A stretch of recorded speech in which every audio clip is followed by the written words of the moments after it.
সালাতুল জুমআহ নামাজ আদায় করার উদ্দেশ্যে এই মসজিদে সমবেত করেছেন সে মহান রব্বুল আলামিনের দরবারে শুকর আদায় করি আলহামদুলিল্লাহ। প্রিয় হাজিরিন, সময় সংক্ষিপ্ত, আলোচনা হচ্ছে দীর্ঘ। আজকের খুতবার বিষয় হচ্ছে সৎ কাজে আদেশ দেওয়া, অসৎ কাজে নিষেধ করা। সৎ কাজে আপনাকে আদেশ করতে হবে, যেখানে অবৈধ খারাপ কাজ চলতেছে ওই জায়গায় আপনার বাধা দিতে হবে। এটা আল্লাহ তাআলা পবিত্র কোরআনে বলেছেন, কুনতুম খায়রা উম্মাতিন উখরিজাত লিন-নাস তা'মুরুনা বিল মা'রুফ ওয়া তানহাউনা আনিল মুনকার।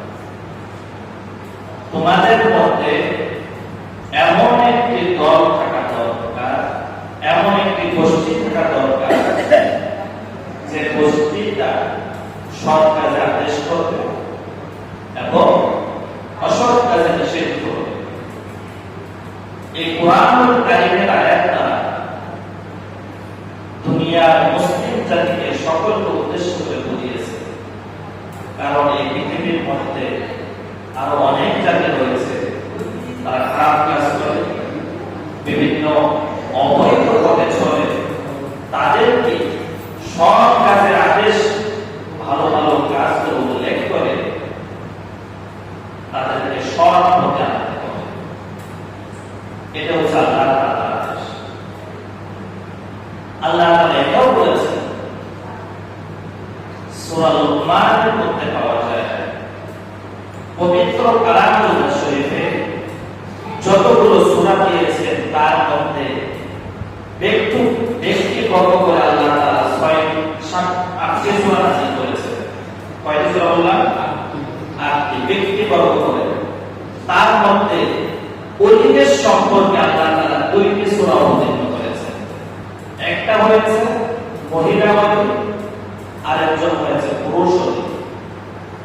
মহিলাবাদী হচ্ছেন হযরতে ঈসা আলাইহিস সালামের আম্মা হযরতে মারিয়াম আলাইহিস সালাম, তিনার কথা আল্লাহ তাআলা কোরআনে বলেছেন। আর পুরুষবাদীর কথা আল্লাহ তাআলা বলেছেন হযরতে লুকমান হাকিম, তিনার কথা আল্লাহ তাআলা পবিত্র কোরআনে বলেছেন। লুকমান হাকিমের কথা, এই লুকমান হাকিমকে আল্লাহ তাআলা এই সৎ কাজে আদেশ করার জন্যই তার নামটা পবিত্র কালামুল্লাহ শরীফে আল্লাহ তাআলা উল্লেখ করেছেন, সৎ কাজে আদেশ করার জন্য। হযরত লুকমান আলাইহিস সালাম তিনি ছিলেন কুচকুচে কালো, যেমন সুন্দর ছিলেন না। আমাদের সমাজে মানুষ চলাফেরা করে, বসবাস করে, কেউ ছোট, কেউ বড়, কেউ কালো, কেউ সুন্দর, কেউ কালো, বসবাস করে না। আল্লাহ তাআলার কাছে এটা কোনো মেধাবী না। হযরত সুলাইমান আলাইহিস সালাম, হযরত লুকমান আলাইহিস সালাম ছিলেন কুচকুচে কালো, কিন্তু আল্লাহ তাআলা তার হিকমা, জ্ঞান এতই পছন্দ করেছেন, তার নাম যে আল্লাহ তাআলা কোরআনের মধ্যে রেকর্ড করে দিয়েছেন। হযরত লুকমান আলাইহিস সালাম তিনি ছিলেন বাকারি, তিনি মানুষের বাড়িতে বদলা দিতেন, কাজ করতেন। সাইয়েদনা লুকমান আলাইহিস সালাম তিনি ছিলেন বাকার গোষ্ঠীর লোক। তার মনিব ছিলেন একজন প্রভাবশালী ব্যক্তি। তিনি যখন মাঠের মধ্যে গরু ছাগল লালন পালন করতেন, অন্য মানুষের সাথে যখন চলাফেরা হইত, তার সাথে অনেক কথোপকথন হইত। এই কথোপকথন হওয়ার পর অন্য গোষ্ঠীর লোকরা বলতে লাগলো, মনিবকে, তোমার এই রাখাল কিন্তু সাধারণ মানুষ নয়, এই রাখাল কিন্তু জ্ঞানী মানুষ, প্রজ্ঞাময় মানুষ। বলেন কি বলেন? বলতেছে, হ্যাঁ আপনার এই রাখাল, এই লুকমান রাখাল কিন্তু অনেক জ্ঞানী মানুষ।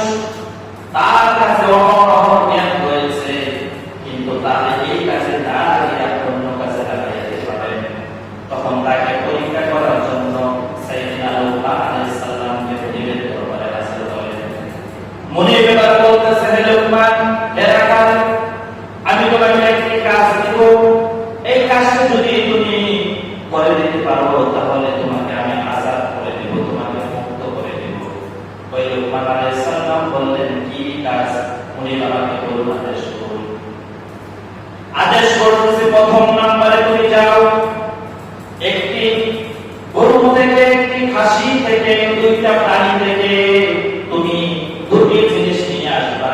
একটি জিনিস হলো ভালো জিনিস, দুটোটাই ভালো জিনিস। একটা গরুর মধ্যে, ছাগলের মধ্যে সব বস্তুই কিন্তু হালাল। এই হালাল পশুর মধ্যে পবিত্র তিনটি জিনিস তুমি নিয়ে আসো, পবিত্র দুইটি জিনিস তুমি তার কাছ থেকে নিয়ে আসো। লোকমান আলাইহিস সালাম তখন চলে গেলেন, একটি খাসি থেকে তার জিহ্বা এবং কলমটা নিয়ে আসলেন। লোকমান আলাইহিস সালামকে বলে জিজ্ঞাসা করলেন, তুমি কি নিয়ে এসেছো? বলতেছেন, আমি একটি খাসি থেকে, একটি বকরি থেকে, একটি জিহ্বা এবং তার কলমটাকে নিয়ে এসেছি। ওই বকরি বলতেছে, তুমি আবার যাও আর একটা খাসি থেকে খারাপ জিনিস হলো দুইটা জিনিস তুমি নিয়ে আসো। ওই বকরি যখন সাইয়েদনা লোকমান আলাইহিস সালামকে এইভাবে আদেশ করলেন, লোকমান আলাইহিস সালাম আবার মাঠের ময়দানে চলে গেলেন। আবার একটি খাসি থেকে আবার একই গায়ের জিহ্বাটা নিয়ে গেলেন এবং কলমটা নিয়ে গেলেন।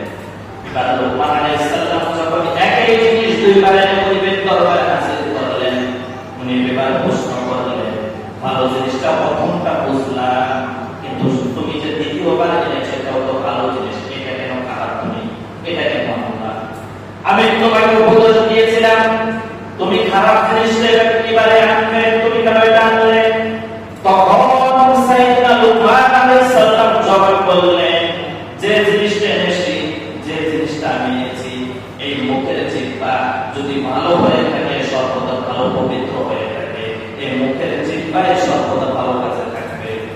দ্বিতীয় নম্বরে আমি কলম এনেছি, মানুষের কলম পবিত্র থাকে এবং পশু পাখির যাদের কলম রয়েছে ওই পশু পাখির কলমগুলো পবিত্র হয়ে থাকে। এবং মালিক আপনি আমাকে দ্বিতীয়বার পাঠাইছেন, আমি একই জিনিস এনেছি, একই যন্ত্র এনেছি। আর এই জিহ্বা যদি কোনো মানুষের, কোনো পশু যদি কখনো খারাপ হয়ে যায়, এই জিহ্বা দ্বারা মানুষকে গালিগালাজ করবে, এই মানুষকে যখন গালিগালাজ করবে, গাল বন্ধ করবে, ওই জিহ্বা এতই খারাপ হবে, ভালো জিহ্বা থেকেও খারাপ হয়ে যেতে পারে। ঠিক না? সাইয়েদনা লোকমান আলাইহিস সালাম আবার বললেন, তুমি কলমটা কেন আনলে? আবার লোকমান আলাইহিস সালাম বললেন, কলমটা আমি এই কারণে এনেছি, মানুষের কলম যদি একবার নষ্ট হয়ে যায়, এই কলম দ্বিতীয়বার ভালো করতে চায় না, সর্বদা খারাপ অবস্থার মধ্যে থাকে। ঠিক না? হযরত লোকমান আলাইহিস সালাম এটা বোঝাইতে চাইলেন, এই জিহ্বাটা যদি ভালো হয়, আপনি আমাকে উপদেশ দিয়েছিলেন ভালো জিনিস দুইটা আনার জন্য, আমি ভালো জিনিস দুইটা এনেছি, কিন্তু এই দুইটা জিনিসে আবার খারাপ। কোন মানুষের যদি এই জবানটা খারাপ হয়ে যায়, জবান দিয়ে গালিগালাজ করে, মানুষের গাল বন্ধ করে, মানুষের উপকার করে না, পরনিন্দা করে, মানুষকে মিথ্যা সাক্ষী দিয়ে জেলখানায় ঢুকায়, তাহলে এই জিহ্বাটা হলো সর্বনিকৃষ্ট জিহ্বা।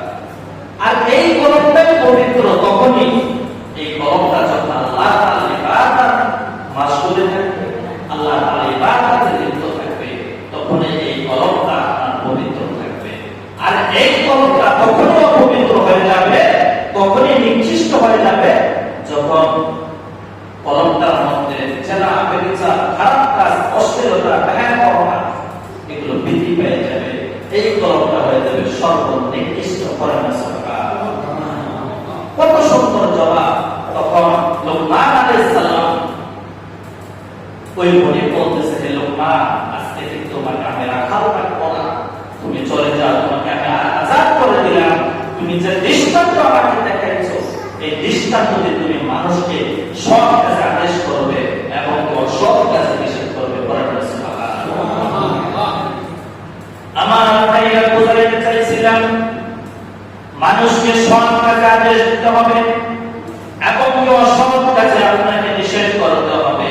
যদি আপনি ভালো কাজ করেন, এই ভালো কাজটা যদি অন্য মানুষকে আপনি উপদেশ দেন, আপনার উপদেশের কারণে ওই লোকটি যদি ভালো কাজ করে থাকে, আপনার উপদেশের কারণে ওই লোকটি ভালো হয়ে গিয়েছে, ওই লোকটি এই উপদেশের মাধ্যমে যতগুলো সৎ কাজ করবে, আপনার আমলনামায় ততগুলো ন্যায় জমা হবে। পক্ষান্তরে আপনি যখন এই মুখ দিয়ে মানুষকে অসৎ হতে থাকবেন, খারাপ কাজে থাকবেন, যারা বিচার করতে মানুষকে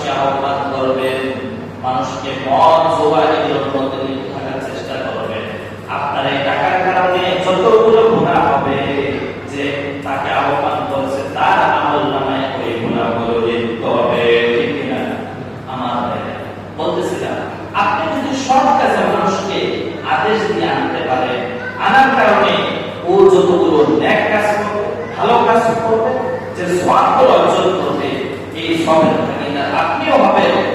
আর আপনি তখন গুনার ভাগী হবেন আপনি যখন ওই বান্দাকে খারাপ কাজের জন্য আহ্বান করবেন, খারাপ কাজের জন্য লিপ্ত রাখবেন, ভালো কাজে আদেশ দিবেন না। যখন এইভাবে খারাপ কাজ থেকে অগ্রসর করবেন, আপনার কারণে ওই ব্যক্তিটা যতগুলো খারাপ কাজ করবে, যতগুলো গুনার ভাগীদার হবে, আপনিও তার ভাগের গুনার কাজগুলোর যে গুনাহ, যে পাপ, ওই পাপের ভাগীদার আপনাকে হতে হবে। কথা বলেন ঠিক কিনা? এই জন্য প্রিয় ভাইরা, সৎ কাজে আদেশ করতে হবে, এমনকি অসৎ কাজে আপনাকে নিষেধ করতে হবে, সর্বদা নিষেধ করতে হবে। আমার ভাইরা, আমরা যারা দুনিয়ার বুকে মুসলিম রয়েছি, আমরা মানুষ, আমরা আশরাফুল মাখলুকাত, আমরা সমাজের মধ্যে বসবাস করি। আমরা নামাজে আসি কিন্তু ছোট্ট বাচ্চাদেরকে নামাজে আনতে চাই না, এরকম মানুষ আছে না? নাই? আমার ভাইরা, আল্লাহ রাসূল হাদিসের মধ্যে বলেছেন, মুরু আওলাদাকুম বিসসালাতি, তোমরা তোমার সন্তানদেরকে নামাজের আদেশ করো, ইদা বালাগু সাবআ, যখন তারা 7 বছর বয়সে উপনীত হয়, অদরিবুহুম ইদা বালাগু 10, যখন সে 7 বছর নামাজ পড়ে না, 10 বছর যখন উপনীত হয়ে গেছে, অদরিবুহুম, তখন তাকে তোমরা প্রহার করো, নামাজের জন্য তাকে আদেশ করো। নামাজের জন্য যখন 10 বছর হয়ে গেছে, আপনি আদেশ করেন না, পিতা হয়ে, মা হয়ে, আপনি যখন আপনার সন্তানদেরকে নামাজের জন্য আদেশ করেন নাই, ওই সন্তান যখন নামাজ পড়বে না, পড়বে 10 বছরের পর থেকে গুনাহ কাজে লিপ্ত হবে, ওই গুনাহ কাজে লিপ্ত ভাগীদার পিতা মাতার অংশ নিতে হবে। পিতা মাতা কাজে গুনাহ ভাগ চলে আসবে। সন্তান 7 বছর হয়ে গেছে, নামাজের জন্য উপদেশ দেন, আপনি পারেন না নামাজ পড়তে, কাজে কর্মে লিপ্ত থাকেন, কিন্তু আপনার সন্তান তো ঠিক থাকে, তাকে উপদেশ দেন, মসজিদে আসো, নামাজ পড়ো। আল্লাহ রাসূল কত কঠিন কথা বলেছেন, এটা বালাগু 10, যখন 10 বছর বয়সে উপনীত হবে, নামাজে যদি না আসে, তখন তাকে প্রহার করো, বাধ্য করে নামাজের জন্য নিয়ে আসো। 10 বছর পর থেকে আপনি আপনার সন্তানকে একত্র নামাজে আনতে পারবেন, 2 একটা নামাজে আনতে পারবেন। ফরজ তরকের গুনাহ, আপনার ছেলে যতটুকু গুনাহ ভাগীদার হবে, আপনি পিতা হয়ে, আপনি মা হয়ে, আপনারও সেম গুনাহ আপনার আমলনামায় হবে। এই জন্য সন্তান যাদের রয়েছে, আপনারা সন্তানদেরকে নামাজের জন্য আদেশ করুন। নামাজ না পড়লে মারধর করেন, মসজিদে পাঠান, কয়েকদিন এভাবে শোষণ করেন, দেখবেন ছেলে নামাজি হয়েছে। কথা বলেন ঠিক কিনা? এই পৃথিবীটা হচ্ছে একটা জাহাজের মতো, 2 তলা জাহাজের মতো। কিভাবে? একটি 2 তলা জাহাজের মধ্যে জাহাজ যখন নদীর পথে চলাফেরা করে, দোনো তলায় কিন্তু মানুষ থাকে, থাকে না? হাদিসের একটা ব্যাখ্যা বলতেছে, শোনেন, দোনো তলায় যখন মানুষ উপবিষ্ট থাকে, নিচ তলার মধ্যেও পানি পান করার জন্য কিছু পানি থাকে, উপর তলার জন্য কিছু পানি পান করার জন্য পানি থাকে। এখন নিচ তলার মানুষ উপর তলা থেকে পানি আনা লাগে। এখন নিচ তলা মানুষ চিন্তা করলো, উপর তলা থেকে কেন পানি আনবো, আমরা নিচ থেকে তো পানি তুলতে পারি।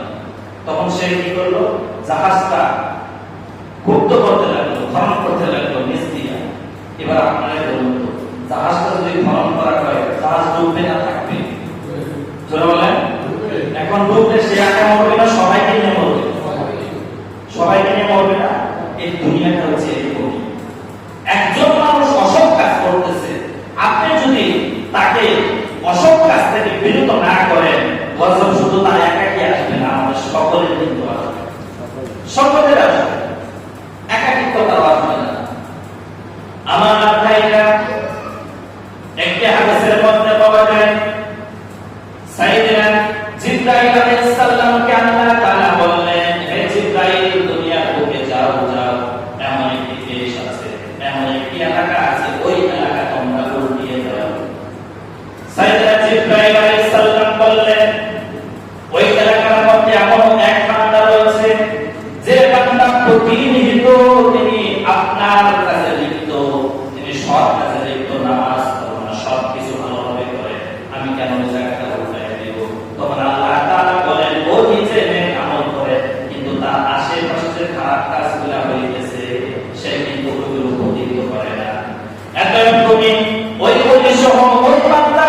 ওই এলাকাটা তুমি ডুবিয়ে দাও। আমার ভাইরা হাদিসের মধ্যে এটাই বোঝাইতে চেয়েছে, যদি গজব কখনো আসে, শুধু নেক আমল যারা করে, আপনি বলতে পারেন আমি তো নামাজি মানুষ, আমি তো পরহেজগার মানুষ, আমার উপরে গজব আসবে না, এটা ঠিক না। আপনার যে এলাকার মধ্যে গজব আসবে, সবাই উঠে আসবে, কোনো মানুষকে আল্লাহ তাআলা একাকি ছাড়বে না। না ছাড়ার কারণ হইল আপনাকে সৎ পথে, সৎ কাজে আপনাকে অবশ্যই কি করতে হবে? আদেশ করতে হবে। সৎ কাজে মানুষদেরকে জাহির করতে হবে, সৎ কাজে মানুষদেরকে আকৃষ্ট করতে হবে। যদি এটা করতে পারে, তাহলে ওই এলাকার মধ্যে কারোর গজব আসবে না। আর আযাব গজব এগুলো হচ্ছে আমরা মানুষ, আমাদের হাতের কামাই, আমাদের কিসের কামাই? আল্লাহ তাআলা বলেছেন, যাহারাল ফাসাদু ফিল বাররি ওয়াল বাহরি বিমা কাসাবাত আইদিন নাস লিউযীকাহুম বা'দাল্লাযী আমিলু লা'আল্লাহুম ইয়ারজিউন। দুনিয়ার মধ্যে, স্থল এবং বন্দরের মধ্যে যতগুলো আযাব গজব তোমরা দেখবা, এগুলো হচ্ছে সব তোমাদের হাতের কামাই। কিসের কামাই? হাতের কামাই। বিমা কাসাবাত আইদিন নাস লিউযীকাহুম বা'দাল্লাযী আমিলু লা'আল্লাহুম ইয়ারজিউন। এগুলো হচ্ছে আমাদের হাতের কামাই। আমরা যদি মানুষকে সৎ পথে, সঠিকভাবে, ভালোভাবে বোঝায় যদি আনতে পারতাম, তাহলে আমাদের উপরে এরকম আযাব গজব আসতো না। আসার কারণ হলো এটা, আমরা নিজে সৎ কর্ম করি, কিন্তু অন্যজন চোখের সামনে খারাপ কাজ করতেছে, তাকে আমরা বাধাও দিই, তাকে আমরা প্রতিহিতও করি। ও করতেছে, ও করবে, আমি আমার মতো আছি, এরকম বলার লোক আছে না? নাই? জোরে বলেন আছে। গজব শুধু ওরা আসবে না, আপনার উপর আসবে। এগুলো হাতের কাজ, এগুলো থেকে আমাদের বেরিয়ে আসতে হবে। যদি আপনি বেরিয়ে আসতে পারেন, তাহলে কি কারোর উপর আপনার আযাব গজব আসবে না। আমার ভাইরা, সূরা হজ্জের মধ্যে আল্লাহ তাআলা বলেছেন, আল্লাযীনা ইম্মাক্কানাকুম ফিল আরদি, আমি যখন কোন মানুষদেরকে রাষ্ট্র ক্ষমতার মধ্যে বসাই, কোন মুসলিম জাতি গোষ্ঠীকে যদি, তাদেরকে যদি রাষ্ট্র ক্ষমতার মধ্যে বসাই, আমি আল্লাহ তাদের জন্য চারটি ওসিয়ত করতেছি। এক নাম্বার হলো আল্লাযীনা ইম্মাক্কানাকুম ফিল আরদি আকামুস সালাহ, তারা সালাত কায়েমের দাওয়াত দিবে, নামাজ কায়েমের দাওয়াত দিবে। ওয়া আতুজ যাকাত, এবং যাকাত প্রদানের কথা বলবে, যাকাত বৃদ্ধি করবে, মানুষদেরকে যাকাত প্রদান করবে। এবং তৃতীয় নাম্বার ওসিয়ত হলো ওয়া আমারু বিল মা'রুফ, এবং তারা সৎ কাজে আদেশ করবে, ওয়া নাহাউ আনিল মুনকার, এবং তারা সর্বদা অসৎ কাজে নিষেধ করবে। ঠিক কি না? সৎ কাজে আদেশ দেওয়ার দরকার আছে না? জোরে বলেন আছে। নামাজি মানুষ, পরহেজগার মানুষ, আপনি নিজে বাঁচতে পারবেন না, এরকম বলার লোক আছে না? আছে না? আমার ভাইরা, আপনার চোখের সামনে খারাপ কাজ হইতেছে, আপনি যদি এটা পতিত না করেন, আল্লাহ রাসূল হাদিসের মধ্যে বলেছেন, ইয়াকুলু মান রাআ মিনকুম মুনকারান, তোমার সামনে খারাপ কাজ হইতেছে, তুমি দেখতেছো, ফালিয়াইরুহু বিয়াদিহি, তুমি তোমার হাত দ্বারা তা প্রতিহত করো। ফাইল্লাম ইস্তাতি' ফাবিলিসানিহি, তোমার যদি ক্ষমতা থাকে হাত দ্বারা প্রতিহত করা, তুমি জবান দ্বারা প্রতিহত করো। আর তুমি যদি তাও না পারো, ফাইল্লাম ইস্তাতি' ফাবিকলবিহি, এবং কি তুমি যদি এটাও করতে না পারো, মুখ দ্বারা বলতে না পারো, তুমি অন্তর দ্বারা ঘৃণা করো। আর তুমি তিনটা কাজ, শেষ নাম্বারটা করলা যে আমার শক্তি আছে, আমি পারতেছি না, কিন্তু আল্লাহ রাসূল হাদিসের মধ্যে তো বলেছেন যে অন্তর অন্তরে ঘৃণা করবে, আমি ঘৃণা করি, তাহলে বলা হয়েছে ওয়ালাইকা আযাবুল ঈমান, এটা হচ্ছে দুর্বল ঈমানের পরিচয়। মনে মনে ঘৃণা করব, এটা কিসের পরিচয়? কিসের পরিচয়? দুর্বল ঈমানের পরিচয়। এই জন্য প্রিয় ভাইরা, সমাজের মধ্যে, গোষ্ঠীর মধ্যে যদি কখনো আপনারা খারাপ কাজ দেখেন, প্রথম নম্বরে আপনি হাত দ্বারা তা প্রতিহত করবেন যে ভাই এটা খারাপ কাজ, এটা কখনো করা যাবে না, এদিকে যাওয়া যাবে না, এদিকে খারাপ লোক বাস করে, খারাপ মানুষ ওদিকে চলাফেরা করে, আপনি ওর পথে যাইয়েন না, আপনি ভালো পথে আসেন। এইভাবে মানুষদেরকে আকৃষ্ট করে আপনি হাত দ্বারা করতেছেন, এবার মুখ দ্বারা বলেন, সুন্দর করে বুঝিয়ে বলেন, ওই দিকে গেলে আপনাকে জাহান্নামে যেতে হবে, আপনি ওই পথে গেলে জাহান্নামের ভয় থেকে যেতে হবে, আপনি চাইলেন না, আপনি ভালো পথে আসেন।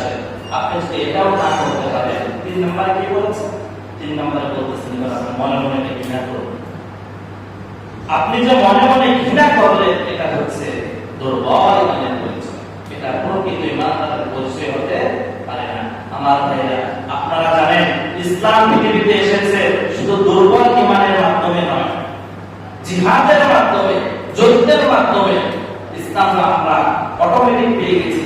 যারা ইসলামের জন্য জীবন দিয়েছে তারা কখনো দুর্বল ঈমানের পরিচয় দেয় না।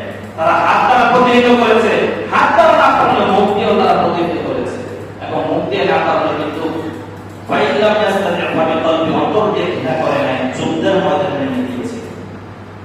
তারা কি করেছিল? যুদ্ধের মধ্যে তারা ঝাঁপিয়ে পড়ে নিজের জীবনকে উৎসাহিত করে শহীদ হয়ে এই ইসলামকে প্রতিষ্ঠিত করে গেছেন। আমার ভাইরা, বর্তমানে একটি শিরক ভয়াবহতা চলতেছে। এখন দুর্গা পূজা চলতেছে না? আপনাদের এদিকে তো মানে পূজা মণ্ডপ নেই, আমি নাই বলবো, কিন্তু আমাদের বাড়ি থেকে আমাদের পাশে বেশি করে নেই, পূজা বাজার এরকম পূজা মণ্ডপ হচ্ছে। কিন্তু দেখা যায় একটি সমাজের মধ্যে, একটি গোষ্ঠীর মধ্যে হিন্দু সম্প্রদায়ের লোকেরা বাস করে, বেশি না কম। ওরা কি লোক হিসাবে, জনসংখ্যা হিসাবে কি কম, হয়তো 8-10টা ফ্যামিলি নিয়ে একটা পূজা মণ্ডপ এরকম। কিন্তু দেখা যায় ওদের লোক সংখ্যা প্রতি ঘরে একজন করে হলে 10 জন, 2 জন করে হলে 20 জন। দেখা যায় তাদের মণ্ডপের মধ্যে মানুষ অহরহ জায়গা দেওয়া যায় না। এখানে কি শুধু ওরা এখানে মুসলমানের লোকেরা আছে না? নিজের ধর্ম নিজেও পালন করে, অন্য ধর্ম আপনি চাইবেন না। আপনি বলেন তো, আপনারা কুরবানিতে মসজিদে আসে, হিন্দুরা কি কখনো আসছিল? আপনাদের কুরবানি উৎসব আপনারা কি আসছিল? ওরা কি আসছে? তা আপনারা কোন মুখ নিয়ে যান? এখন আমি সোশ্যাল মিডিয়ার মধ্যে দেখতে পাচ্ছি কিছু হুজুররাও যাইতেছে, এটা শিরক, হাদিসের ভাষায় পুরা শিরক। ওইখানে শিরক হচ্ছে, আপনি ওইখানে যাইতেছেন, তাদেরকে উৎসাহিত করতেছেন, ভালো মন্দ বলতেছেন, ওরা আমার ধর্ম পালন করবে, আমরা আপনার ধর্ম পালন করবো। আপনি ওইখানে যে বললেন না, মানে আপনি ওই শিরকের সাথে আপনি অংশীদার সাব্যস্ত করলেন, আপনি ওই সেম গুনাহ করলেন। আমাদের মতো কিছু হুজুররাও দেখতেছি নিজের ভোট পাওয়ার জন্য তারাও চাইতেছে পূজা মণ্ডপ। কত বড় গুনাহ! আপনি যদি জানতেন এই শিরকটা কেন, আপনাকে ভোটে পাস করতে হবে, যাইতে হবে সংসদে, এই জন্য কি আপনি ভোটে যাইতেছেন? পুরো শিরক। শিরক যে সাপোর্ট করে, শিরকের যে গুণকীর্তন গায়, তাদের সেম গুনাহ। যারা শিরক করে এই তিনটা সেম গুনাহ। কেন আমরা যাবো? ওরা কখন আমাদের মসজিদে আসে নাই যে বলেন না যে ভাই আপনাদের এখানে যাই, আমরা এর মধ্যে ধর্মে এভাবে যাবো।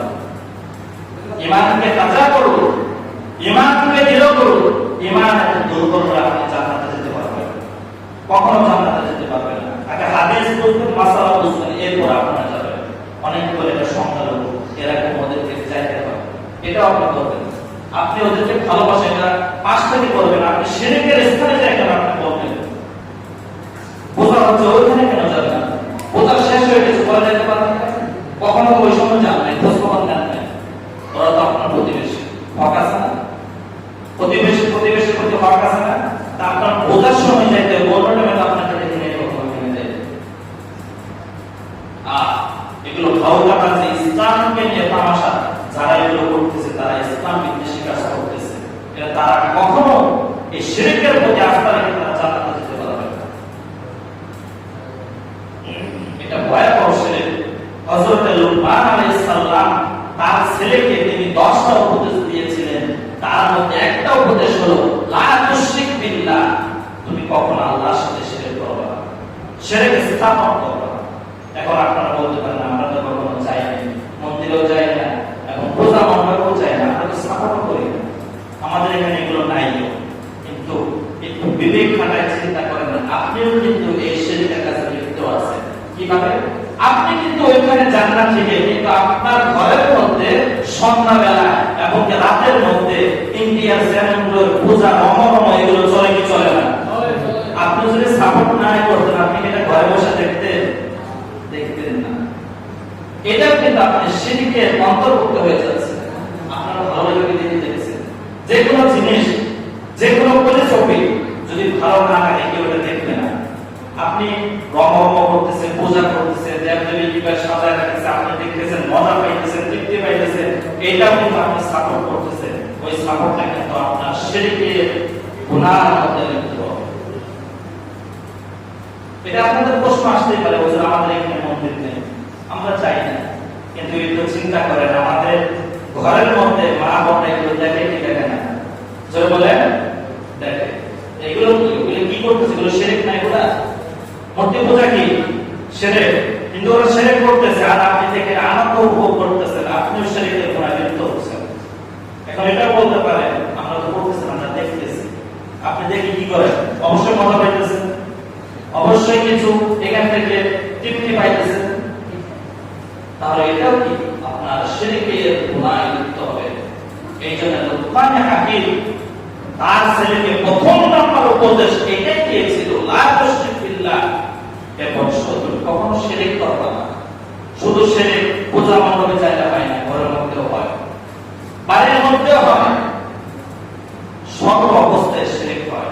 আল্লাহ পাক রব্বুল আলামিন এই সমস্ত ফিতনা থেকে আমাদেরকে হেফাজত করুন, আমরা বলি আমিন। আমিন। জোরে বলেন আমিন। আমিন। আমাদের সকলকে সঠিকভাবে সৎ কাজে আদেশ এবং অসৎ কাজে নিষেধ করার তৌফিক দান করুন, আমরা বলি আমিন। সৎ কাজ এটা কিন্তু ফরজ, এটা কি ফরজ। আল্লাহ তাআলা কোরআনে বলেছেন, কোরআনের আয়াত তারা ফরজ না নফল? ফরজ। আল্লাহ তাআলা বলেছেন ওয়াতাকুম মিনকুম উম্মাতুন ইয়াদউনা ইলাল খায়র ওয়া ইয়ামুরুনা বিল মা'রুফ ওয়া ইয়ানহাউনা আনিল মুনকার। তোমাদের মধ্যে এমন একটি গোষ্ঠী থাকা দরকার, এমন একটি দল থাকা দরকার, এখানে দল বলতে মুসলমানদের উদ্দেশ্য করে বলা হয়েছে, তারা যেন সৎ পথে আদেশ করে এবং অসৎ পথে নিষেধ করে। আমরা প্রতিনিয়ত যদি একটি করে মানুষদেরকে সৎ কাজের উপদেশ দিতে পারি, একটি করে, বেশি না, প্রতিদিন একটা করে সৎ কাজের উপদেশ দিতে পারি, ভালো পথে আনতে পারি, দেখবেন এইভাবে আপনি যতদিন এখন থেকে শুরু করে যতদিন বেঁচে থাকবেন, এইভাবে যদি সৎ পথে আদেশ করতে থাকেন, সে একটাও মানে নাই, আপনি 10 দিন বলবেন একটা লোককে একটা কথা, সে একদিন মানার তো চেষ্টা করবে না? তো উনি যেদিন মানবে ওনার আমলনামায় সওয়াব লেখা হবে না? এই সওয়াবের ভাগীদার আপনি, মুমিন বান্দা, মুসলমান বান্দা হিসেবে আপনি এই সওয়াবের ভাগীদার হবেন। বলেন সুবহানাল্লাহ। আমরা মুসলমান বান্দা, সওয়াব কামানোর অনেক কৌশল, রাস্তাঘাটে হেঁটে সওয়াব কামানো করা যায়। আমি তো প্রথমেই বলেছি যে জিহ্বা, এটা দিয়ে খারাপ কাজও করা যায়, ভালো কাজও কি করা যায়। যে কলম, এই কলম ভালো পথেও ব্যয় করা যায়, খারাপ পথেও কি ব্যয় করা যায়। যদি কলমটা কখনো খারাপ হয়ে যায়, এত পরিমাণ খারাপ হয়ে যায়, শুকরের মাংস খাওয়া যেরকম হারাম, শুকর লালন পালন করা যেরকম হারাম, এই কলমটা আপনার হারামের অন্তর্ভুক্ত হয়ে যাবে।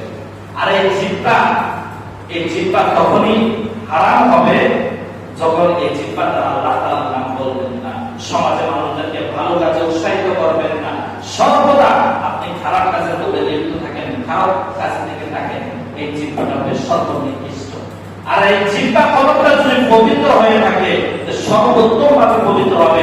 আর আল্লাহ তাআলা কিয়ামতের দিন আপনার এবং আমার সর্বপ্রথম এই জিহ্বাকে প্রশ্ন করা হবে, এই জিহ্বা দ্বারা কি করা হয়েছে। আপনার মুখকে প্রশ্ন করবে না, আপনার জবানকে প্রশ্ন করবে না, জিহ্বাকে প্রশ্ন করবে। 4টা অঙ্গের প্রশ্ন হবে, জিহ্বা, কান, পা, হাত। এই অঙ্গ প্রত্যঙ্গগুলোকে আল্লাহ তাআলা জিজ্ঞাসা করবেন, এই অঙ্গ প্রত্যঙ্গগুলো তারা কি করেছে। সূরা ইয়াসিনের মধ্যে বলেছেন আল ইয়াওমা আখতিমু আলা আফওয়াহিহিম ওয়া তুকাল্লিমুনা আইদিহিম ওয়া তাশহাদু আরজুলুহুম বিমা কানু ইয়াকসিবুন। ওই কিয়ামতের দিন আমি তোমার মুখে টেপ মেরে দেব, তখন তোমার জবান কথা বলবে না, তোমার জিহ্বা কথা বলবে, তোমার কান কথা বলবে, তোমার হাত কথা বলবে, তোমার পা কথা বলবে। আর এই সমস্ত 4টি অঙ্গ প্রত্যঙ্গ হচ্ছে মেন অঙ্গ প্রত্যঙ্গ, এটা দিয়ে আমরা ভালো কাজ করি, খারাপ কাজ করি। আল্লাহ তাআলা কিন্তু এই অঙ্গ প্রত্যঙ্গ দিয়ে জিজ্ঞাসা করবে।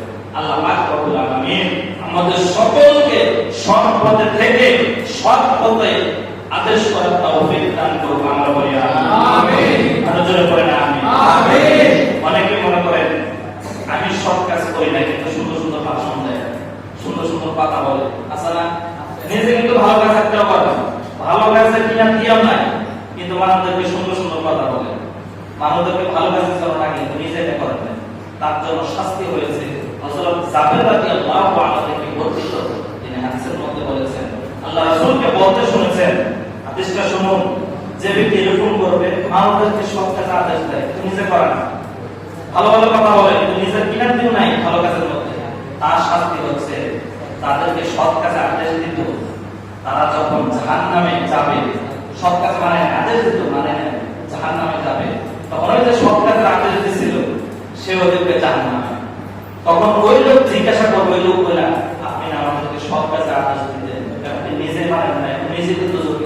তখন আল্লাহ তাআলা তার পেটের মধ্যে, পেট আছে না, পেটের মধ্যে অগ্নিকাণ্ড জ্বালিয়ে দিবেন, যেরকম ভাবে ঘোড়া এবং উট তেলের মধ্যে চাকরি করে না, তেল আগে ছিল আমরা দেখছিলাম, এরকম একটি ঘোড়া যখন একটি জায়গার মধ্যে ঘুরে চাকরি মানে যে সরিষার তেল যে আপনারা উৎপাদন করতো আগে দেখতাম, একটা জায়গার মধ্যে রেখে গরু দিয়ে অথবা উট দিয়ে চারপাশ দিয়ে ঘুরে, তার পেটের মধ্যে এভাবে চাকরি লাগাইয়া আল্লাহ তাআলা ওই জাহান্নামের মধ্যে এইভাবে ঘোড়া দিয়ে ঘোরাবেন।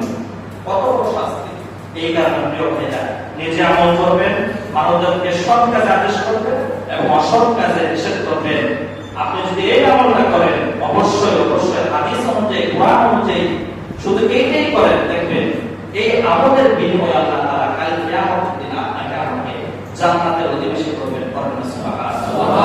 আল্লাহ রব্বুল আলামিন আমাদের সকলকে ইখতিয়ারের সহিত আমল করার তৌফিক দান করুন। আমিন।